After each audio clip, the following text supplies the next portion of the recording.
ಕ್ಷೇತ್ರದ ಶಾಸಕಿ ಡಾಕ್ಟರ್ ರೂಪಕಲಾ ಶಶಿಧರ್ ಅವರು ಪಾರಾಂಡಹಳ್ಳಿ ಗ್ರಾಮಕ್ಕೆ ಭೇಟಿ ನೀಡಿ ಸಾರ್ವಜನಿಕರ ಕುಂದುಕೊರತೆಗಳನ್ನು ಆಲಿಸಿದರು. ಈ ಸಂದರ್ಭದಲ್ಲಿ ಗ್ರಾಮದ ವಿವಿಧ ಸಮಸ್ಯೆಗಳ ಬಗ್ಗೆ ಮಾಹಿತಿ ಪಡೆದು ಸೂಕ್ತ ಪರಿಹಾರ ಕಲ್ಪಿಸುವುದಾಗಿ ತಿಳಿಸಿದರು. ಈ ವೇಳೆ ಸಿಡಿಪಿಒ ರಾಜೇಶ್, ಪಿಡಿಒ ಮಂಜುನಾಥ್, ಪಂಚಾಯಿತಿ ಅಧ್ಯಕ್ಷರಾದ ವಾಣಿ ಶ್ರೀನಿವಾಸ್, ಪಂಚಾಯಿತಿ ಸದಸ್ಯರು ಮುಖಂಡರಾದ ಪದ್ಮನಾಭ ರೆಡ್ಡಿ, ದಶರಥ ರೆಡ್ಡಿ, ಸುಬ್ಬಾರೆಡ್ಡಿ, ಯುವ ಮುಖಂಡರಾದ ಪ್ರವೀಣ್ ರೆಡ್ಡಿ ಹಾಗೂ ಇತರರು ಹಾಜರಿದ್ದರು. అధ్యక్షులు మీరు 20 దినాలు వారంలో 2 దినాలు వీళ్ళతో ఉండండి, జనాలతో 3 దినాలు ఆఫీస్కి వచ్చేయండి. ఆ మెంబర్ని పిలుచుకొని ఏరియాకి పోండి. పదమ్మా నెక్స్ట్ మనము దీనికి ఫైనాన్షియల్ ఇయర్కి యావే పని చేయాల, పట్టీ చేయండి. వాళ్ళ జొత్తలోనే పోవాల. జనాలు ముందు పోయినప్పుడు విజిట్ చేసేటప్పుడు వాళ్ళు చెప్తారు, మాకు ఇట్లాది కొదువు ఉంది, ఇట్లాది కానే కావాలా, మెంబర్ చాలా దినాలు అది రాసుకొని రండి. రాసుకొని వచ్చి మీరు పంచాయతీలో 2 నెలలను 3 నెలలను 5-6 నెలలు చేయిస్తే మళ్ళీ వాళ్ళు మాట్లాడారు. చాలా దినాలు ఇంకా చెప్తే వాళ్ళు 10 కితాలు చెప్తారు, ಕನ್ಪಡೆ ವಾಟಿಗೆ ಎన్ని ಕಿತಾಲು చెప్పేది. ತಾನು ಪಂಚಾಯತಿಯಿಂದಾನೇ ಆಗ್ಬೇಕು ಕೆಲವೊಂದು ಕೆಲಸ. ಅದಕ್ಕೇನೆ ಒಂದು ಪಂಚಾಯತಿ ಆಫೀಸ್ 10 ಹಳ್ಳಿಗೆ ಒಂದು ಪಂಚಾಯತಿ ఆఫీస్ ఇద్దే ఇರುತ್ತೆ. ಅವ್ರು నా అనుదానంలో 30 లక్షలు కొని ఇక్కడికి వేసిండాము. నేను రోడ్ వేసేలే, మీ కాలు ఏడో చెప్తా ఉండాలి కదా, దాన్ని కాలు చేపిస్తాను. ಈ ಕಾಲುವೆ ನೀವು ಮಾಡೋದು 6 ತಿಂಗಳು ಎಲ್ಲ ಹೇಳ್ತಾ ಇದ್ದೀರಲ್ಲ, ಈ ಕಾಲುವೆದ ಎಸ್ಟಿಮೇಟ್ ಮಾಡಿಸಿ ಈ ಅಮೌಂಟ್ ಅಲ್ಲಿ ನಾನು ಕಾಲುವೆದೇ ಮಾಡಿಸ್ಬಿಡ್ತೀನಿ. ఎవరు చెప్పినట్లు ఇచ్చేలేదా రోడ్డు ఎక్కడ పోయేది నీళ్ళు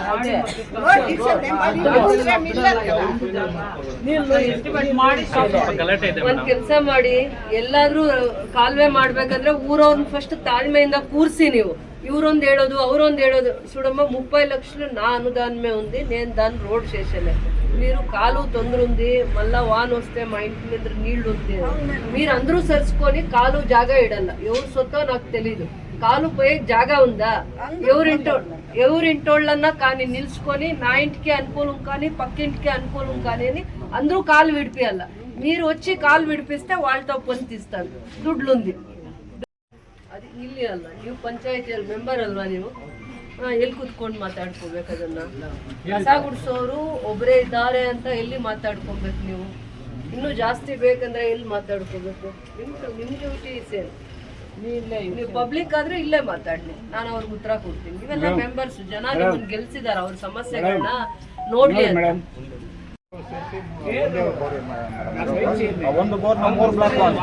ಏನಪ್ಪ ನೀವು ಇಲ್ಲಿ ಬಂದು ವಿಚಾರಿಸ್ಬೇಕಲ್ಲ, ನೀವು ನೀರು ಯಾಕಿಲ್ಲ ಅಂತ. ರಿಪೇರಿ ಆಗಿತ್ತು ಅದು, ಇವಾಗ ರೆಡಿ ಆಗಿದೆ, ಬರ್ತಾ ಇದ್ದೀನಿ ಮೇಡಮ್. ಒಂದೊಂದು ಕಡೆನೂ ಬಿಟ್ಕೊಂಡು ಬರ್ತಾ ಇದ್ದೀನಿ. ನೆನ್ನೆ ಬಂದಿತ್ತಲ್ಲ ಅದೆಲ್ಲ ಹೇಳ್ಬೇಡಪ್ಪ, ನೀರು రాలేదని మీరు దూరం చెప్పండి. ತಿರ್ಗಿಸ್ತೀವಿ ಮೇಡಮ್, ಆ ಕಡೆ ಎಲ್ಲ ಪ್ರಾಬ್ಲಮ್ಸ್ ಸಾಲ್ವ್ ಮಾಡ್ಕೊಂಡು ಒಂದೊಂದು ಕಡೆ ಈಗ ತಿರ್ಸ್ಬಿಟ್ವಾ. ఒక అర్ధ గంటలో నీళ్ళు రాలేదంటే నాకు ఫోన్ చేయి, నంబర్ ఉందా? తీసుకోండి. ಮೇನ್ ಇದೆಲ್ಲ ಹೊಸದಾದ್ ಮೇಡಮ್ ಏರಿಯಾ. ಆಕ್ಚುಲಿ ಡ್ರೈನ್ ಎಲ್ಲ ಇರುತ್ತೆ, ಅದರಿಂದ ಏನೂ ತೊಂದರೆ ಇಲ್ಲ. ಇದು ಪಂಚಾಯತ್ ರಿಂಗುలు తెచ్చిపెట్టేస్తున్నా, సిమెంట్ రింగులు. ಅದರಲ್ಲಿ ಹಾಕಿದ್ರೆ ಅದರಲ್ಲಿ ಕೈ ಹಾಕಿ ಯಾರು ಮೇಡಮ್ ఎత్తదు?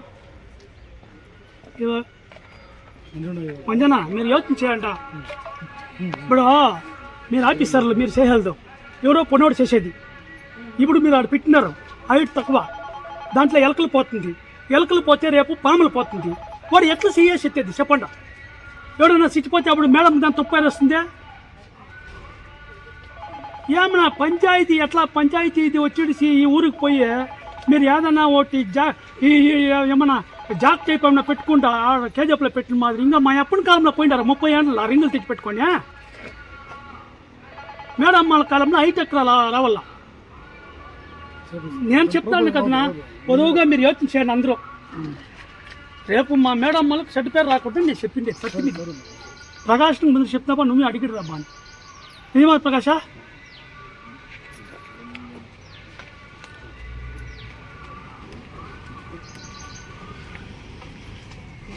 ಹೇಳ್ಬೇಕು ಇದೇನು ಜವಾಬ್ದಾರಿ. ಮೈಕಲ್ಲಿ ಹೇಳಿದ್ರೆ ಅವ್ರು ಕೇಳಿಸ್ಕೊಂಡಿರ್ತಾರೋ ಇಲ್ಲೋ ಹೇಳ್ಬೇಕು.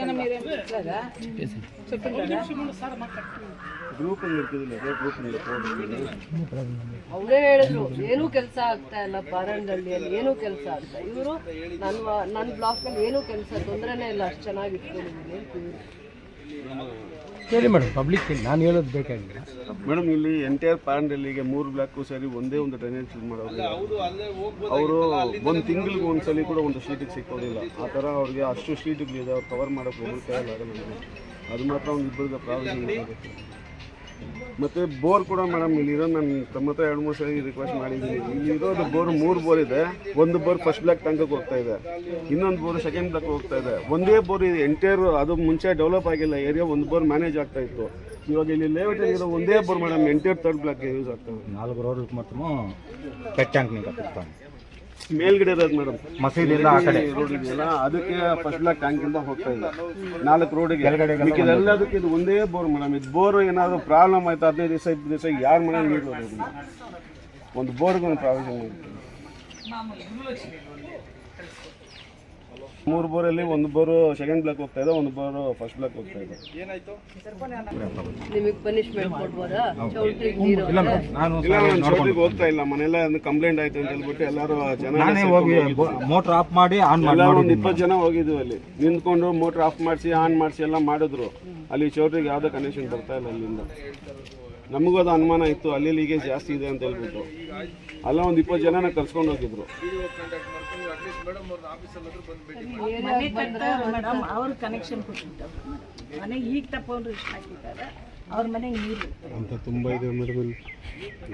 ಹೊಸ ಮನೆ ಕಟ್ಟೋದಕ್ಕೆ ಕನೆಕ್ಷನ್ ಕೊಟ್ಟವ್ರೆ. ನೀರು ತುಂಬಿ ಕೆಳಗೆ ಹೋಗ್ತಾರೆ. ಬೇಕಂದ್ರೆ ನಾನು ತೋರಿಸ್ತೀನಿ.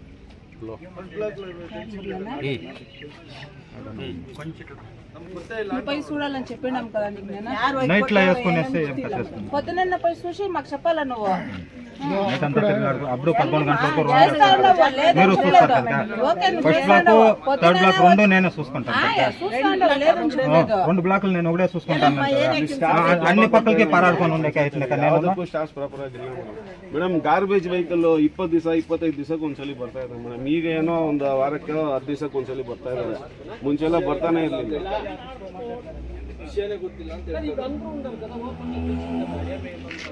ನೀವು ಪಂಚಾಯತಿಯಲ್ಲಿ ಹಿಂಗೆ ಮಾಡಿದ್ರು ಆಗಲ್ಲ. ಒಂದ್ಸತಿ ಒಂದೊಂದು ಬ್ಲಾಕ್ದು ಗ್ರಾಮ ಸಭಾನು ಮಾಡ್ಕೊಳ್ಳಿ. ಕರೀರಿ, ಖುದ್ದಾಗಿ ಹೋಗ್ಬಿಟ್ಟು ಏನು ಕುಂದುಕೊರತೆಗಳಿದಾವೆ ಎಲ್ಲ ಸ್ವಲ್ಪ ಕರೆದು ಮಾತಾಡಿಕೊಂಡು ಹೇಗೆ ಮಾಡ್ತೀರಾ ಏನು ಅಂತ ಅವ್ರಿಗೂ ಎಜುಕೇಟ್ ಮಾಡಿ. ಇದೇನಾಗ್ತಾ ಇದೆ, ಕಮ್ಯುನಿಕೇಷನ್ ಗ್ಯಾಪ್ ಆಗ್ತಾ ಇದೆ. ನೀವು ಆಟೋಲ್ಲಿ ಅನೌನ್ಸ್ ಮಾಡ್ಕೊಂಡ್ರೆ ಯಾರಿಗೆ ಗೊತ್ತಿರುತ್ತೆ ಮನೆ ಮನೆಗೆ ಬರೋದಕ್ಕೂ ಕೂಡ. ಆಟೋ ಸ್ಪೀಕರೇ ಕೆಲಸ ಮಾಡಲ್ಲ ಸರ್. ನಿನ್ನೆಂದಾನೇ ಇರ್ಬೋದು. ಆಟೋ ಸ್ಪೀಕರೇ ಸುಮಾರು ಒಂದು 6 ತಿಂಗಳು 1 ವರ್ಷದಿಂದ ಕೆಲಸನೇ ಮಾಡ್ತಾ ಇಲ್ಲ ಅದು. ಆಮೇಲೆ ಪಂಚಾಯತಿಯಲ್ಲಿ ಏನು ಕೆಲಸ ಮಾಡೋದಕ್ಕೆ ಇದೇ ಏರಿಯಾ ಹುಡುಗರು ಅಥವಾ ಪಕ್ಕದ ಸೆಕೆಂಡ್ ಬ್ಲಾಕ್ 3rd ಬ್ಲಾಕ್ ಹುಡುಗರು ಇಲ್ಲಿಂದ ಯಾರು ಇಲ್ಲ ಕಂಪ್ಲೇಂಟ್ ಕೊಟ್ಟಿದ್ದಾರೆ ಅಂತ. ಪಂಚಾಯತಿಯಲ್ಲಿ ಏನೂ ಕೆಲಸ ಆಗಕ್ಕಾಗಲ್ಲ. ಅವ್ರು ಆ ಥರನೇ ಕಂಪ್ಲೇಂಟ್ ಕೊಟ್ಟಿದ್ದಾರೆ. ಆಯ್ತಪ್ಪ ನಾವು ಬರ್ತೀವಿ ತೋರಿಸಿ, ಆ ಕೆಲಸ ಮಾಡಿಲ್ಲ. ಎಲ್ಲ ನೀಟಾಗಿ ಮೇಂಟೈನ್ ಆಗ್ತಾ ಇದೆ ಮೇಡಮ್. ಬರೀ ಸ್ಟಾಫ್ ಮಾತ್ರ ಅವ್ರು ಏನಾದ್ರು ಪ್ರಾವಿಷನ್ ಇನ್ಕ್ರೀಸ್ ಮಾಡ್ಕೊಂಡ್ರೆ ಇನ್ನೂ ಕ್ಲೀನಾಗಿ ಮಾಡ್ಕೋಬೇಕು. ಬರೀ ಏನು ಸಮಸ್ಯೆ ಇಲ್ಲ ಮೇಡಮ್. ನೀರು ಇನ್ನೊಂದು ಬೋರ್ ಪ್ರಾವಿಷನ್ ಮಾಡ್ಕೊಡಿ. ಒಂದು ಇದನ್ನ ಕಟ್ಟಿ ಎಲ್ಲಂದ್ರೆ ಅಲ್ಲಿ ಇವಾಗ ಇಲ್ಲಿ ಬರ್ತಾ ಇರೋದು ನೋಡ್ಕೊಂಡು ಬಂದ್ವಿ ಎಷ್ಟು ಕಸ ಇದೆ. ಆಮೇಲೆ ಪಾರನಹಳ್ಳಿಯಿಂದ ಆ ಕಡೆ KGF ಕಡೆ ಹೋಗುವಾಗ ಹೆಂಗ್ ಕಸ ಕಾಣುತ್ತೆ, ಕಾಣುತ್ತಾ ಬೋರ್ಡ್ ಹಾಕೋದಲ್ಲ. ನಾವು KGF ಅಲ್ಲಿ ನಿಮ್ಗೆ ಆ ಥರ ಎಲ್ಲೆಲ್ಲಿ ಕಾಣುತ್ತೆ ಕಸ, ಅದನ್ನ ಫಸ್ಟ್ ಶಿಸ್ತು ಕಲ್ತ್ಕೊಳ್ಳಿ ಮೇಡಮ್. ಅದೇನಾಗುತ್ತೆ, ಬೆಳಗ್ಗೆ ಕೆಲಸಕ್ಕೆ ಹೋಗೋವಾಗ ಗಾಡಿಯಲ್ಲಿ ತಗೊಂಡ್ ಬಂದು ಅಲ್ಲಿ ಬಿಸಾಕ್ಬಿಟ್ಟು ಹೋಗ್ತಾ ಇರ್ತಾರೆ. ಬ್ಲ್ಯಾಕ್ ಸ್ಪಾಟ್ಸ್ ಹೇಗೆ ಮೇಂಟೈನ್ ಮಾಡ್ಬೇಕು ಗೊತ್ತಾಗುತ್ತಲ್ಲ, ಅದನ್ನ ಆ ಥರ ఫస్ట్ మెయింటైన్ బండిలు రాలేదండి. ఇంకేం చేస్తారు? ఆటో వేసేది మొత్తం చెప్తాను. గాడీలో ఎత్తుకొని వస్తారు, పారేసుకుంటా ఉంటారు. ಇಲ್ಲ ಮೇಡಮ್, ಅಲ್ಲಿ ಅವ್ರಿಗೆ ನೋಟಿಸ್ ಕೊಡ್ಬೇಕು ಸರ್. ಆಶ್ರಮನವರು ಬೆಡ್ ಯಾವ್ದೋ ಪೇಷಂಟ್ ಡಿಸ್ಚಾರ್ಜ್ ಆದ್ರೆ ತಗೊಂಬಂದು ಅಲ್ಲೇ ಬಿಸಾಕೋದು. ಆಶ್ರಮ ಅವರಿಂದಾನೇ ಅದು ಆಗೋದಲ್ಲಿ ಮೇನ್ ರೋಡ್ ಅಲ್ಲಿ. இது இவர்தான் தெரியுது. ஜேச்சின் தேர 4 பேர் தான். அவங்க 2 பேர் தான் இந்த ஏரியால இருக்கிறது. ஆனா கூப்பிட்டா இது இவர் கூப்பிடணும், என்கிட்ட கூப்பிடணும். ஃபோன் பண்ண யாரும் இவரே என்னக்கா எதுக்கான்னு கேட்குறாங்க. இல்லைன்னு சொல்லிட்டு எங்களுக்கு என்ன லைட்டுங்க இல்லை, லைட் போடுங்க, தண்ணி கொஞ்சம் சித்தி பண்ணி கொடுங்க. இந்த காவாங்க கிளீன் பண்ணி கொடுங்கன்றோம் நாங்கள். அதைத்தான் நம்மளுக்கு வேணும். குப்பை வண்டி வாரத்துக்கு ஒரு நாள் வந்துச்சுன்னா 4 நாள் வருதில்லை. ஆனால் ஆறு மட்டும் ಕಾರ್ದು ನನಗಿರ್ದ ವಂಡಿದ್ದು ನನಗಿರ್ದ ಮೇಡಮ್ ಅದು ಗಾಡಿ ಎಲ್ಲ ಕರೆಕ್ಟ್ ಬರ್ತಾ ಇದೆ. ಗಾಡಿ ಏನಪ್ಪಾ ಅಂದ್ರೆ ಅವರು ಬೆಳಗ್ಗೆ ಲೇಟ್ ಆಗಿ ಬರ್ತಾರೆ. ಇವ್ರು ಕೆಲಸ ಕಾರ್ಯಕ್ಕೆ ಹೋಗೋರಲ್ಲ 9 ಗಂಟೆಗೆ ಹಂಗೆ ಹೋಗ್ಬಿಡ್ತಾರೆ. ಇಲ್ಲಿ ಲೇಟ್ ಆಗಿ ಬರೋದ್ರಿಂದ ಅವ್ರು ಕರೆಕ್ಟ್ ಆಗಿ ಹಾಕಲ್ಲ, ಬೇರೆ ಟೈಮಲ್ಲಿ ಎತ್ಕೊಂಡು ಲೇಟಾಗಿ ಬರಲ್ಲಪ್ಪ, ಬರೋದೇ ಇಲ್ಲ. ಒಂದು ವಾರ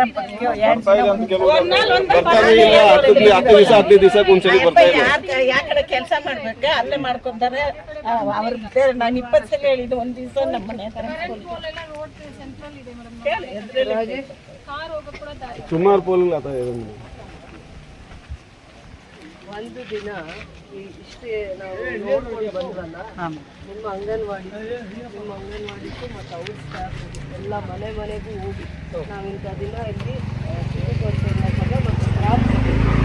ಏನೇನು ಅವಶ್ಯಕತೆ ಇದೆ, ಅದು ಬೇಡಿಕೆಗಳಿದ್ದಾರೆ, ಅದಕ್ಕೆ ಸಂಬಂಧಪಟ್ಟಂಗೆ ಸಭೆ ಮಾಡ್ತೀವಿ ಅಂತ ಒಂದು ಹೋಮ್ವರ್ಕ್ ಮಾಡಿಸಿ ಅವರು ನೀವೆಲ್ಲ ಅವಾಗ ಬೇಕಾದ್ರೆ ನಾವು ರೆವಿನ್ಯೂ ಫುಡ್ಡವರು ಎಲ್ಲ ಬಂದು ಕೂತ್ಕೊಂಡು ಸಾಲ್ವ್ ಮಾಡೋದು.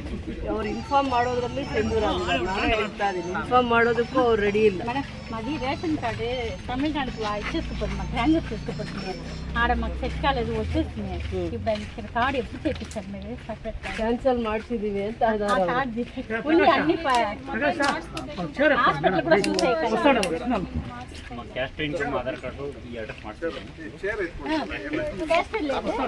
ఏమంట ಆಗಿಲ್ವಾ? ಮತ್ತೆ ಹಿಂದಕ್ಕೆ ಹೋಗ್ತೀಯಾ 2 ವರ್ಷ ಹಿಂದೆ ಅಂದ್ಬಿಟ್ಟು ಪ್ರತಿ ವರ್ಷ NREG ಕೆಲಸ ಎಲ್ಲಿ ಮಾಡ್ತೀರಾ? ಇರೋದೇ 3 ಬ್ಲಾಕು. ಈಗ 4 ವರ್ಷನೂ ಮಾಡಲಿಲ್ಲ, ಈಗೆಲ್ಲಿ ಮಾಡ್ಬಿಡ್ತೀರಾ ಸಡನ್ ಆಗಿ 5-6 ತಿಂಗಳಲ್ಲಿ? ಡ್ರೈನ್ ನನಗೆ ಗೊತ್ತಿಲ್ಲ.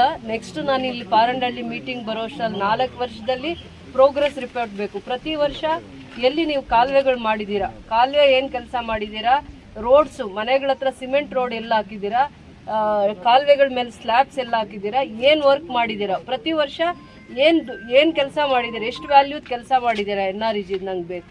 ಪ್ಲ್ಯಾನು ಬೇಕು, ಎಲ್ಲಿ ಅದನ್ನು ಇಂಪ್ಲಿಮೆಂಟ್ ಮಾಡಿದ್ದೀರಾ, ಯಾವ ಮೆಂಬರ್ ಪ್ರಪೋಸಲ್ ಕೊಟ್ಟಿರೋದು ಎಲ್ಲ ಮಾಹಿತಿನೂ ನಂಗೆ ಬೇಕು. ನನಗೆ ಬಂದು ಇಲ್ಲಿದ್ರು ಅಪ್ಡೇಟ್ ಮಾಡಿ. ಕಂಪ್ಲೇಂಟ್ ಕೊಟ್ಟು ಎಕ್ಸ್ಪೆಕ್ಟ್ ಮಾಡೋದಲ್ಲ. ಇಷ್ಟು ಜನ ಮೆಂಬರ್ಸ್ ಗೆದ್ದಿದ್ದಾರೆ. ನೀವು ಒಂದು ಜಾಗದಲ್ಲಿ ಕೆಲಸ ಆಗಿಲ್ಲ ಅಂದರೆ ಇವ್ರು 10 ಜನ ಮತ್ತು ವಿಲೇಜಲ್ಲಿ 6 ವಿಲೇಜ್ ಇರುತ್ತೆ. ಎಲ್ಲಿ ಇದಿದೆ, ಯಾವುದು ನಮಗೆ ಅಡಂಪಲ್ಲಿ ಇದೆ, ಅನಂತರಾಮಪುರ ಇದೆ, ಬೀರಕುಪ್ಪ, ನಾಚಾನಹಳ್ಳಿ, ಇವೆಲ್ಲ ಈ ಎಲ್ಲ ವಿಲೇಜಸಲ್ಲೂ ಏನೂ ಕೆಲಸ ಮಾಡೋಕ್ಕಾಗಲ್ಲ. ಅರ್ಥ ಮಾಡ್ಕೊಳ್ಳಿ. ಏನು ಲೈಟ್ ಸರ್ವಿಸಸ್ ತಗೊಳ್ಳಿ, ಕಾಲುವೆಗಳು ಕ್ಲೀನ್ ಮಾಡ್ಕೊಳ್ಳಿ, ನೀರು ಕೊಡಲಿ. ಇವ್ರದ್ದು ಕೆಲಸನೇ 4 ಬೇಸಿಕ್ ಇನ್ಫ್ರಾಸ್ಟ್ರಕ್ಚರ್. ಅವಕಾಶ ಆದಾಗ ಈ ಥರ ಸಿಮೆಂಟ್ ರೋಡ್ ಹಾಕೋದಿರುತ್ತೆ ಮನೆ ಮುಂದೆ. ಅದು ಬಿಟ್ಟರೆ ಕುಡಿಯೋ ನೀರು ಕೊಡಬೇಕು, ಅದಕ್ಕೇನು ದುಡ್ಡು ಖರ್ಚಾಗಲ್ಲ. ಇರೋ ಬೋರ್ವೆಲ್ಲಿಂದ ನೀರು ಕೊಡಬೇಕಾಗುತ್ತೆ. ಅರ್ಥ ಆಯ್ತಾ? ಕಾಲುವೆ ಒಂದು ಕ್ಲೀನ್ ಮಾಡೋದು ಕರೆಕ್ಟಾಗಿ. ತುಂಬ ಹಾಳಾಗಿದ್ರೆ ಹೊಸ ಕಾಲುವೆ ಮಾಡಬೇಕಾಗುತ್ತೆ. ಎರಡೇ ಇವ್ರ ಕೆಲಸ ಮೇಯ್ನ್ ಆಗಿರೋದು. ಎಷ್ಟು ತಗೊಂಡಿದ್ದಾರೆ, ಎಷ್ಟು ಪ್ರಪೋಸಲ್ಸ್ ತಗೊಂಡಿದ್ದಾರೆ, ಅದು ಇಂಪ್ಲಿಮೆಂಟ್ ಆಗಿದೆಯಾ ಇಲ್ವಾ, ಯಾಕೆ ಆಗಿಲ್ಲ, ಇವೇ ನೀವು ನೋಡ್ಕೊಬೇಕಾಗಿರೋದು. ಯಾರೋ ಹೇಳ್ತಾರೆ ಅಂತ ಅದನ್ನು ನಂಬೋದಲ್ಲ. ನೋಡಿ, ಇವರೆಲ್ಲ ನಿಮ್ಮ ಮೆಂಬರ್ಸು. ಈ ಹೆಣ್ಮಗು ಮೆಂಬರು, ಆ ಹೆಣ್ಮಗು ಮೆಂಬರು. ಇಲ್ಲಿ ಒಬ್ರು ಯಾರು RK ಅವರು ಇಲ್ಲಿ ಈ ಬ್ಲಾಕ್ಗೆ ಬಂದರೆ ಇವ್ರು ಯಾವಾಗಲೂ ಫೋನ್ಗೆ ಆಕ್ಸೆಸ್ ಇರ್ತಾರೆ, ನೀರಿದ್ದು ಕೊಡ್ತಾರೆ, ಕ್ಲೀನಿಂಗ್ ಮಾಡಿಸ್ತಾರೆ ಅಂತ ಹೇಳ್ತಾರೆ. ಆ ಥರ ಕೆಲಸ ತಗೊಳ್ಳಿ. ಗೆಲ್ಸೋರು ಹಂಗೆ ಮಾಡಿ. ನೀವು ಯಾರನ್ನ ಗೆಲ್ಲಿಸ್ತೀರಾ ಅಂಥವ್ರನ್ನೇ, ಹೈ ಇನ್ಫ್ಲೂಯೆನ್ಸ್ ಅವ್ರನ್ನ ಗೆಲ್ಲಿಸ್ಬೇಡಿ. ಜಾಸ್ತಿ ದುಡ್ಡಿರೋರು ಹೋಗಿ ಅಲ್ಲಿರ್ತೀವಿ ಇಲ್ಲಿರ್ತೀವಿ. ಬೆಳಗ್ಗೆ ಇದ್ದರೆ ನಿಮ್ಮ ಹತ್ರ ಇರಬೇಕು. ಒಂದಿನ ಅಲ್ಲ, ಇನ್ನೊಂದು ದಿನ ಆದರೂ ಇರಬೇಕು. ಒಂದಿನ ಸಿಕ್ಕಲಿಲ್ಲ ಅಂದರೆ ಇನ್ನೊಂದು ದಿನ ಏರಿಯಾಗೆ ಸಿಗಬೇಕು. ಇದೀನಿ ನನಗೆಲ್ಲ ರೆಸ್ಪಾನ್ಸಿಬಿಲಿಟೀಸ್ ಇದೆ, ಮಾಡ್ತೀನಿ ಅನ್ನೋವಂಥವ್ರನ್ನ ನೀವು ಗೆಲ್ಸೋದು ನೀವೇ, ತಿರ್ಗೋಗಿ ದೂರ ಕೊರೋದು ನೀವೇ. ಪಂಚಾಯತಿ ಗೌರವ ಹಾಳು. ಎಲ್ಲಂದರೆ ಅಲ್ಲಿ ಬ್ಲ್ಯಾಕ್ ಸ್ಪಾಟು, ಕಸ ತೆಗಿಯೋರು ಬೇಕು, ಕೆಲಸ ತಗೊಳ್ಳೋರು ಬೇಕು. ಅಂಥ ಮೆಂಬರ್ಸ್ನ ಯೋಚನೆ ಮಾಡಿ. ನಾನು ನೀವು ದೂರ ಕೊಟ್ಟಿರೋ ತಪ್ಪು ಸರಿ ಅದ್ರ ಬಗ್ಗೆ ಹೇಳ್ತಾ ಇಲ್ಲ. ಅರ್ಥ ಮಾಡ್ಕೊಂಡು ಅವ್ರ ಹತ್ರನೂ ಕೆಲಸ ತಗೋಬೇಕು. ಅವರು ವೆಲ್ ಎಜುಕೇಟೆಡ್ ಇರ್ತಾರೆ. ಅವ್ರ ಜೊತೆ ಆ ಸಿಸ್ಟಮ್ ಜೊತೆ ಯಾರು ಮೆಂಬರ್ನ ಗೆಲ್ಸಿರ್ತಾರೆ ಅವ್ರ ಜೊತೆ ಅವ್ರು ಯಾವಾಗಲೂ ಕೆಲಸ ಮಾಡಬೇಕು. ಆಫೀಸಲ್ಲಿ ಕೂತ್ಕೊಳ್ಳೋ ಯಾವ ಕೆಲಸನೂ ಇರಲ್ಲ. ಅರ್ಧ ಗಂಟೆನೇ ಆಫೀಸಲ್ಲಿ ಕೆಲಸ ಇರುತ್ತೆ, ಮಿಕ್ಕಿದ 5 ದಿನ ಓಡಾಡ್ಬೇಕು ಫೀಲ್ಡಲ್ಲಿ. ಆ ಥರ ಕೆಲಸ ತಗೋದು. ಯಾರಿಗೂ ಅಷ್ಟು ಹತ್ರ ಪಂಚಾಯತಿ ಆಫೀಸ್ ಇಲ್ಲ. ಪಾರಂಡಹಳ್ಳಿಯಲ್ಲಿ ಇದೆ, ಉಪಯೋಗ ಆಗ್ತಾ ಇಲ್ಲ ಅಷ್ಟೇ.